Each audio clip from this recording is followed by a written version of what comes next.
अस्सलाम वालेकुम फ्रेंड्स, कैसे हैं आप? आई होप अल्लाह के करम से आप ठीक होंगे। Welcome back to my YouTube channel. आज मैं प्यारे प्यारे फ्रेंड्स के लिए बड़े मज़े की स्पेशल खट्टी मीठी कच्चे आम की चटनी बनाने जा रही हूँ। यकीन जाने इतने मज़े की ये चटनी बनकर तैयार हुई, देखते मुंह में पानी आ जाए। ये ना सिर्फ बड़ों की फेवरेट है बल्कि बच्चे भी इसको बहुत ज़्यादा लाइक करते हैं। तो आप भी फ्रेंड्स इजीली इसको घर में बना के इंजॉय कर सकते हैं। मार्केट से कई गुना ज़्यादा ये फ्लेवरफुल और मज़े की बनेगी। तो फ्रेंड्स, आपने मेरी वीडियो को स्किप किए बगैर एंड तक फुली वॉच करना है ताकि आपकी भी ये चटनी की रेसिपी बिल्कुल मेरी तरह परफेक्ट और जूसी बने। बिस्मिल्लाहिर्रहमानिर्रहीम। फ्रेंड्स, मैंने आधा किलो ये कच्चे आम लिए, इनको मैंने अच्छी तरह वॉश कर लिया है। आपने ख्याल रखना है कि आम ना सख्त हो, ज़्यादा नरम ना हो, यानी पके हुए ना हो। जितने ये कच्चे होंगे उतनी ये चटनी परफेक्ट बनेगी। अब हम इसका ऊपर से छिलका रिमूव कर लेंगे। ये सारा छिलका हमने ऐसे रिमूव कर लेना और अपनी चॉइस के मुताबिक हम इसके स्लाइस कर लेंगे। मैं लंबाई में इनके स्लाइस कर रही हूँ, आप चाहे तो क्यूब्स की शेप में भी इसके ना स्लाइस कर सकते हैं। जहाँ भी कोई ब्लैक पार्ट है वो भी आप रिमूव कर लें और इसके सीड भी सेपरेट कर लें। इस तरह मैं सारे अपने आम तैयार कर लूँगी।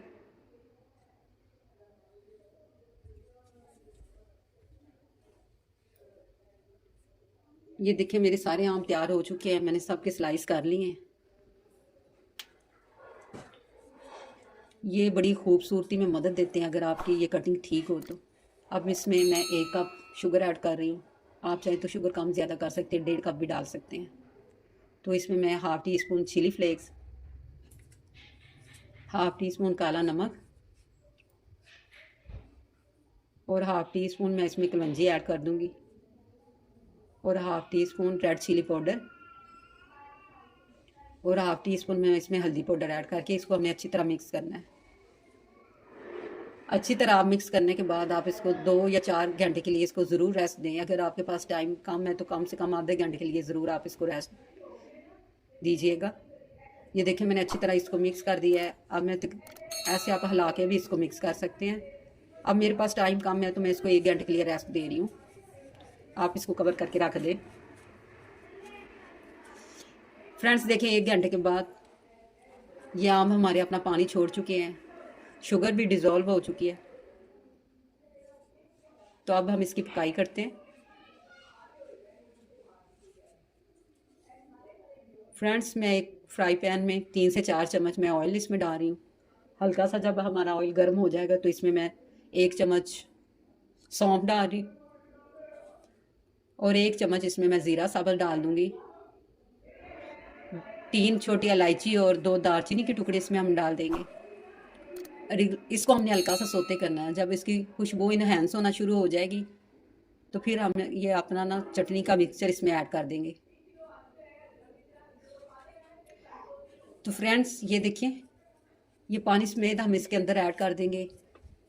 तो हमने इसकी पकाई करनी है 10 से 15 मिनट लो फ्लेम पे हम इसको कवर करके रख देंगे। फ्रेंड्स, हमें इधर पानी डालने की ज़रूरत नहीं है। अगर आपके पास टाइम नहीं है, आप इसको फ़ौरन बना रहे हैं तो फिर आप इसमें आधा कप पानी ऐड कर सकते हैं। लेकिन हमारे पास टाइम था, मैंने 1 घंटे इसको रखा है, यानी इसको स्टे दिया है, तो वो पानी छोड़ गई थी हमारी कैरीज। ये देखें कितने मज़े का ये शीरा बना है, कितना शाइनिंग शाइनिंग है। इतना आपने इसको रखना है, ज़्यादा इसको थिक नहीं करना। ठंडा होने पर ये मज़ीद थिक हो जाएगा इसका ये शीरा। अब हम इसको चेक कर लेते हैं। ये देखिए आम हमारे बिल्कुल सॉफ्ट हो चुके हैं। तो फ्रेंड्स, हम फ्लेम बंद करके इसको ठंडा होने देते हैं। तो मैं आपको डिश आउट करके इसको दिखाती हूँ। फ्रेंड, इतने मज़े की बनी है, इतनी ये टेस्टी है कि आप इसको एक दफ़ा खाएंगे तो बार बार ज़रूर इसको बनवाएंगे। अगर आपको भूख नहीं लगती या आपको मैदे का कोई भी मसला है, सारे मसले को ये आपके ना ये चटनी हल कर देगी। तो फ्रेंड्स चेक करें, लुक कितनी अमेजिंग बनी है। देख के कहने को दिल कर रहा है ना, जस्ट लुकिंग लाइक का वाओ। तो इसी पॉइंट पे अगर आज की रेसिपी ज़रा सी भी आपको अच्छी लगी है तो आप मेरी वीडियो को शेयर करें, मेरे चैनल को सब्सक्राइब करें और बेल के आइकन को ज़रूर प्रेस करें ताकि हर आने वाला नया नोटिफिकेशन आप तक पहुंच सके। अल्लाह हाफिज़।